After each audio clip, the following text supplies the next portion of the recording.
Three men charged with shooting and killing a 20-year-old Muskegon man will spend years in prison. Even though they claim he was not the intended target, the judge said they still need to face the consequences. 13 on your side's Callie Lichter was in court when the men were sentenced.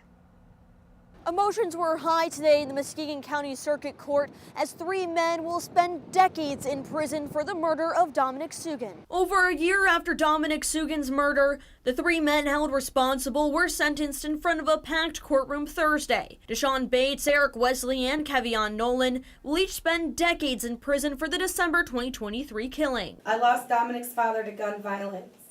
And now I've lost my son to gun violence. On the morning of December 13th, officials say the three men shot Sugin on Hoyt Street in Muskegon. The intended target was another man with Sugin, officials say, who Bates had issues with. They say Nolan, who was a close friend of the Sugin family, was driving the car with Wesley and Bates inside, but the latter two were the ones who pulled the trigger. Before sentencing, Sugin's mother, Stephanie Sugin, addressed the men one by one, starting with Nolan, who she says was like a son to her. You are completely soulless for this. I hope Dominic haunts you for the rest of your pathetic life.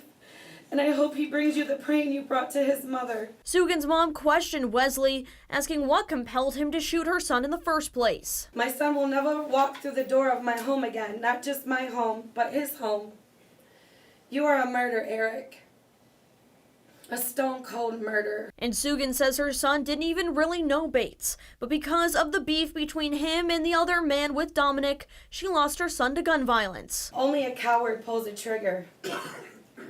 You killed my son, who had absolutely nothing to do with anything or did anything to you. While she believes no amount of time served would bring back Dominic, Judge Annette Smedley says the men need to be held accountable. She sentenced Wesley to up to 95 years, Bates to a century, and Nolan up to 50 years in prison. In Muskegon, I'm Callie Lichter, 13 on your side.